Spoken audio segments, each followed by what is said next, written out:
अपनी पत्नी की जगह किसी दलित व्यक्ति को, किसी अल्पसंख्यक समाज से आने वाले व्यक्ति को नेता प्रतिपक्ष बनाते हैं। जब लाभ का पद लेना होता है तो पूरी तरह से अपने परिवार को आगे करती है। बेटा को विधायक बनाया, मंत्री बनाया, सांसद बनाया, चुनाव लड़वाया। एनडीए की सरकार ने बिहार को सुधारा है और अब आने वाले समय में एनडीए ही बिहार को संवारेगी। अगर कोई भी प्रतिनिधि लालू यादव का शासन में आ गया या लालू परिवार का कोई व्यक्ति शासन में आ गया तो बिहार की स्थिति फिर से 2005 की पहले जैसी हो जाएगी। नमस्कार, आप देख रहे हैं इम्पैक्ट लाइव। मैं हूं आपके साथ करुणा तिवारी। बिहार विधानसभा चुनाव है और राजद अपना प्रदेश अध्यक्ष चुन चुकी है। देखिए, ये मंगनी लाल मंडल की बात करेंगे हम लोग। हमारी मौजूदगी अभी बीजेपी में है, बातचीत करेंगे दानिश इकबाल से। सबसे पहले तो मेरा सवाल होगा आपसे कि जो मंगनी लाल मंडल बने हैं दलित समाज से आते हैं, क्या राजद इस बार दलित समाज को साध रही है और बीजेपी किस तरीके से इस दलित समाज को साधेगी? अगर राष्ट्रीय जनता दल और लालू प्रसाद यादव जी वाकई में दलित हितैषी हैं, दलित के लिए उनके दिलों में जगह है, तो मंगनी लाल मंडल जी को वो राष्ट्रीय अध्यक्ष बनाते हैं। लालू यादव जी 1997 से, जब से पार्टी की स्थापना हुई आरजेडी की, तब से लगातार राष्ट्रीय अध्यक्ष बने हुए हैं, जबकि उनका जो हेल्थ है वो भी सही नहीं है, वो भी उनको अलाउ नहीं करता है। उसके बावजूद भी एक ही व्यक्ति पार्टी के राष्ट्रीय अध्यक्ष, और आगे भी पार्टी का राष्ट्रीय अध्यक्ष कौन होगा ये भी तय है, सबको मालूम है कि उनके परिवार के ही लोग होंगे। तो सच में अगर न्याय करते वो तो मंगनी लाल मंडल जी की जगह राष्ट्रीय अध्यक्ष के तौर पर होनी चाहिए थी। प्रदेश अध्यक्ष के तौर पर मंगनी लाल मंडल की जो नियुक्ति हुई है वो पूरी तरह से जो है एक प्रकार से रबर स्टंप है। हर कोई जानता है कि आरजेडी के अंदर जो लालू परिवार, लालू यादव चाहेंगे वही होगा। मैं बड़ी जिम्मेदारी और गंभीरता से बताना चाहता हूं कि मंगनी लाल मंडल जी की एक टिकट की भी जो है हैसियत नहीं रहेगी कि वो एक टिकट अपने विवेक से निर्णय ले सके, एक टिकट भी किसी का वो फाइनल कर सके। तो इसलिए पूरी तरह से वो एक दिखावा है। किसी प्रकार का अध्यक्ष के तौर पर उन पर ना कोई, उनके हाथ में ना कोई अधिकार होगा, ना पावर लेने की कोई पावर होगी कि वो कोई निर्णय ले सके। हम सब जानते हैं कि लालू परिवार ही पूरी तरह से पार्टी चलाता है। अगर इतना ही था तो लालू प्रसाद यादव विधान परिषद के अंदर अपनी पत्नी की जगह किसी दलित व्यक्ति को, किसी अल्पसंख्यक समाज से आने वाले व्यक्ति को नेता प्रतिपक्ष बनाते हैं। अपने बेटा की जगह किसी दलित, किसी मुसलमान को जो है नेता प्रतिपक्ष बनाते हैं। अब्दुल बारी सिद्दीकी जैसे वरिष्ठ नेता हैं उनके पार्टी में, उनका कोई सम्मान नहीं है। तो ये पार्टी जब लाभ का पद लेना होता है तो पूरी तरह से अपने परिवार को आगे करती है। ये वही लालू प्रसाद यादव है जो कहते थे कि रानी के पेट से राजकुमार नहीं पैदा होगा।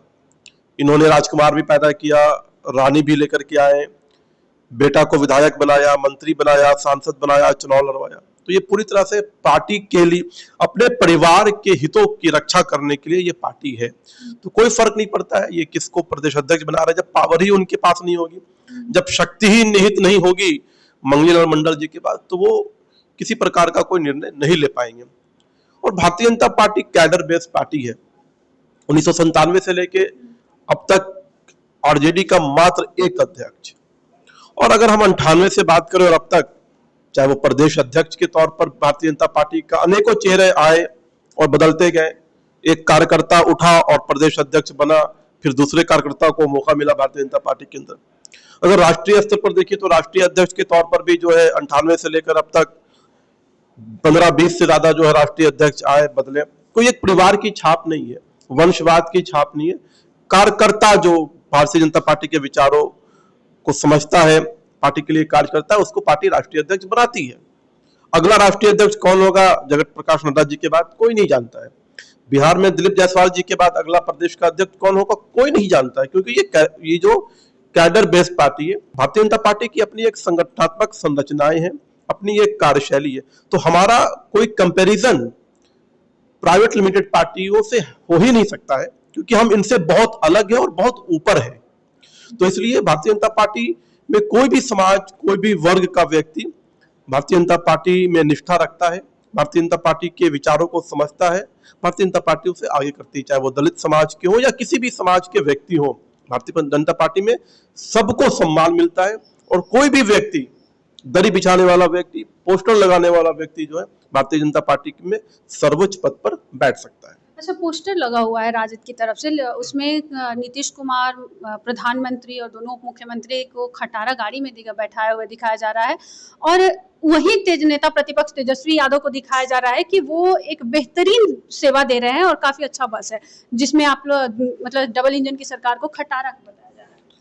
देखिए, ये तो बिहार की जनता बहुत अच्छी तरह से वाकिफ है कि 2005 से लेकर के 2005 तक जो बिहार की स्थिति थी, 95 से लेकर के 2005 तक किस प्रकार की बसें थी, किस प्रकार की सड़कें थी, किस प्रकार के इंफ्रास्ट्रक्चर थे, तो वो सबको जानता है। और 2005 के बाद का जो बिहार है, आज Bihar double decker, 4 lens, highways, लगातार जो सड़कों का निर्माण हो रहा है, लगातार जो है पुल और इंफ्रास्ट्रक्चर के जो जाल बिछाए जा रहे हैं, ये बिहार के गौरवशाली जो विकास है उसको दर्शाता है। नीतीश कुमार जी और नरेंद्र मोदी जी की डबल इंजन की सरकार की जो प्रतिबद्धता है बिहार को लेकर के, उसको दर्शाता है।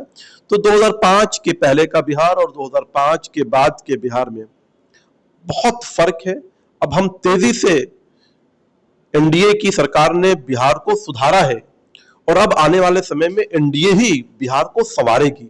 लेकिन उस पोस्टर में दरअसल ये दिखाया गया है कि रिश्तेदारों का यहाँ पर विकास हो रहा है। कुछ दिन पहले जो आयोग का गठन हुआ था, जो पोस्टर लगा, उस पर तंज कसा गया है कि एनडीए की सरकार पर कि ये लोग बेहतरीन सेवा सिर्फ तेजस्वी यादव बिहार को दे सकते हैं, आप लोग बेबस है बिहार को चलाने। तेजस्वी यादव किस अर्थव्यवस्था बिहार को दे सकते हैं, ये उनको बताना चाहिए। उनकी पार्टी और पार्टी में भी उनके माता और पिता के शासन काल का एक achievement, I am asking him to present a single achievement by the Lalu परिवार, कि एक सिंगल अचीवमेंट आप तेजस्वी यादव अपने माता पिता के शासनकाल का बताइए कि आपके 15 साल के शासनकाल में एक अचीवमेंट बिहार को हुआ था। एक सड़कें बनी थी, एक रोड बना था, एक मेडिकल कॉलेज का निर्माण हुआ था, एक अस्पताल बनाए गए थे, एक व्यक्ति को आरक्षण मिला था, तो बिहार की जनता आप पे विश्वास करेगी। आपका एक भी अचीवमेंट नहीं है और आपका आने वाले समय के लिए, बिहार के लिए विजन क्या है आपका? ना आपके पास विजन है, ना अचीवमेंट है। तो ये सारी बातें बेसलेस, बेबुनियाद है। इसलिए बिहार की जनता, जो एनडीए के विकास को देखा है बिहार की जनता ने और विश्वास जताया है, अगर 20 साल से एनडीए की सरकार बिहार में काम कर रही है तो जनता के विश्वास के कारण कर रही है।